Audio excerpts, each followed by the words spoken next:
An island where angels watched? Although Farnham's memory is often cloudy these days, that does seem familiar. This is the story of the Island of the Sunless Sea, and the quest's original appearance slated for Diablo 1, which was cut from the final game. Once the player has entered the caves, or level 12, at this point, if you head back to town and approach Farnham, the drunk, he slurs. Hey, you there. Come here, listen up. You know about the island where angels watch? Pick the right rocks, but you better shield your eyes. Shield everything. I know, 'cause I've been there and... Ale.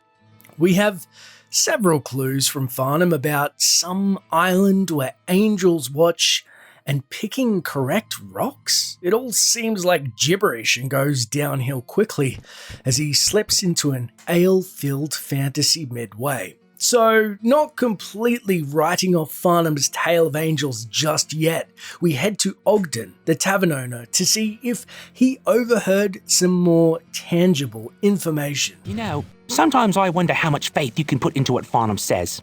He spends so much time reliving his memories of the labyrinth and just being plain drunk that he doesn't always make much sense. I guess you could ask around, though. Ogden, none the wiser than us, questions the validity of Farnham's claim, yet directs us to speak to the other townsfolk. So, we see the second best source of gossip in town, Jillian, the barmaid. Those are the words of a drunkard. I don't see how they could be true. Jillian heavily dismisses Farnham and makes us question whether or not his words are the addled ramblings of a drunken fool, so we try the wry wort for a change of pace. This is one time that you should listen to Farnham. I have heard of this place, and I know a few sorcerers who have tried to create a portal to get there. I'm glad we didn't write off Farnham prematurely. Apparently, this place is sought after by sorcerers and requires some form of portal. Interesting. We should stock up with Pepin the Healer and learn more if we can. For once, I can vouch for Farnham's extraordinary claim. There are many mentions in the books that I've been reading about a place of great healing where warriors of light would go to mend the wounds sustained in the Sin War. If you could find this place, it would most assuredly be to the benefit of us all. This is extraordinary. Warriors healed of wounds and from the infamous Sin War, no less, where a man expelled the forces of heaven and hell from Sanctuary. With that, we speak to Griswold, who was conveniently eavesdropping, and say, Farnham speaks of a place that exists, at least in legend. Warriors would go to a place at the edge of hell to gird themselves for battle against the armies of darkness. If the stories are true, untold treasures could lay upon this island of the Sunless Sea. Wow. Portals, healing, the edge of hell, and now treasure? This place sounds remarkable, if it does indeed exist.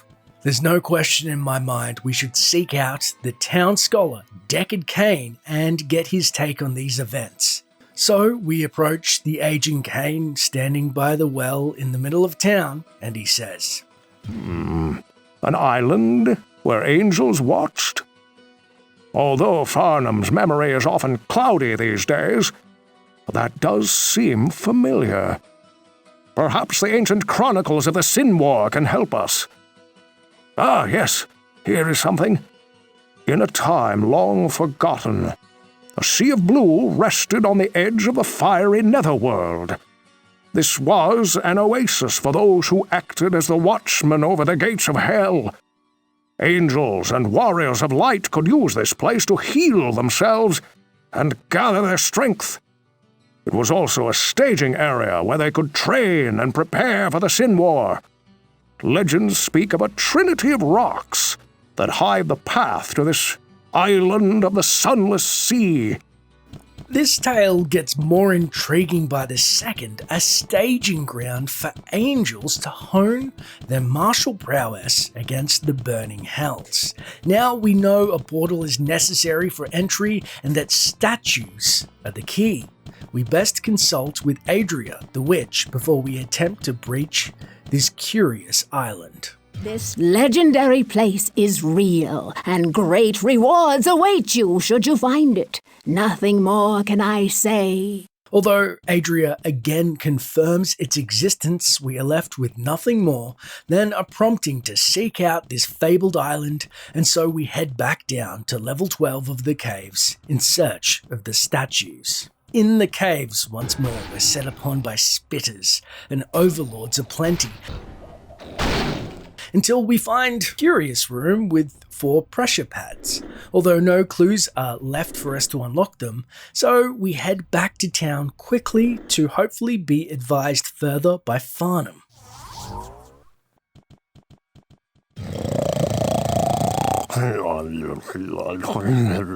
Farnham, just plumb tuckered out, is indisposed due to our previous conversation and leaves us none the wiser on how to unlock our goal, so we must work on this puzzle ourselves.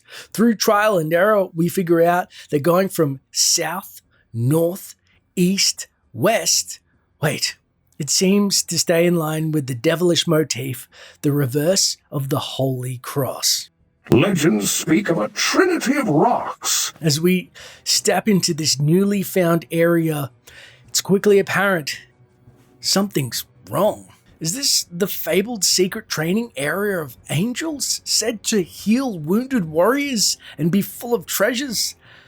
It looks like a green, corrupted lava area with a single campfire for rest, but is it friendly or overrun by the burning legions? As we touch the first flame, it explodes in a flash and shows it is indeed, unfortunately, corrupted, spelling things to come.